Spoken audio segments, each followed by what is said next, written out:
દીધા છે ધોવા માટે.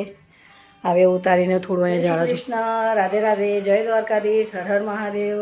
મિત્રો, સ્વાગત છે તમારું મારા નવા બ્લોગમાં. કેમ છો બધા? મજામાં ને? તો સવારના 10:30 વાગી ગયા છે. તમે બધાને ગુડ મોર્નિંગ.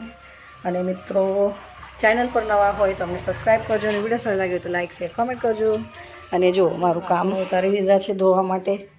હવે ઉતારીને થોડું અહીંયા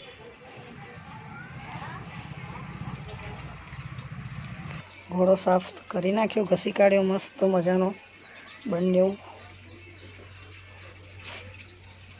અને વાસણ પણ ઘસી કાઢ્યા, પાણી પણ વિચરીને ભરી કાઢ્યું. મિત્રો, હવે રાંધો જમવાનું બની ગયું છે. રોટલી અને આમાં શાક. ફાઇનલી આવડા બધું કામ પત્યું.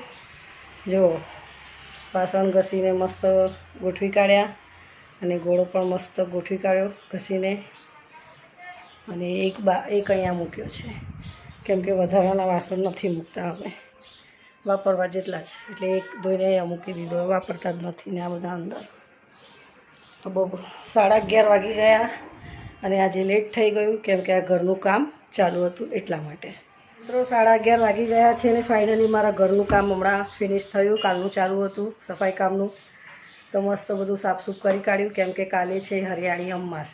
યાની કાલથી બ્રશ શરૂ થશે, એટલે ઘરમાં ચોખ્ખું કરી દીધું. મસ્ત વ્રત તો કરતી નથી પણ બધું ક્લીન કરી દીધું. જુઓ. તો ચાલો મિત્રો, વિડીયોને કરું છું અહીંયા એન્ડ. ચેનલ પર નવા હોય તમને સબસ્ક્રાઈબ કરજો અને વિડીયો સારી લાગે તો લાઈક શેર કોમેન્ટ કરજો. મળે એક નવા બ્લોગમાં. જય શ્રી કૃષ્ણ, રાધે રાધે, જય દ્વારકાધીશ, હર હર મહાદેવ. બાય.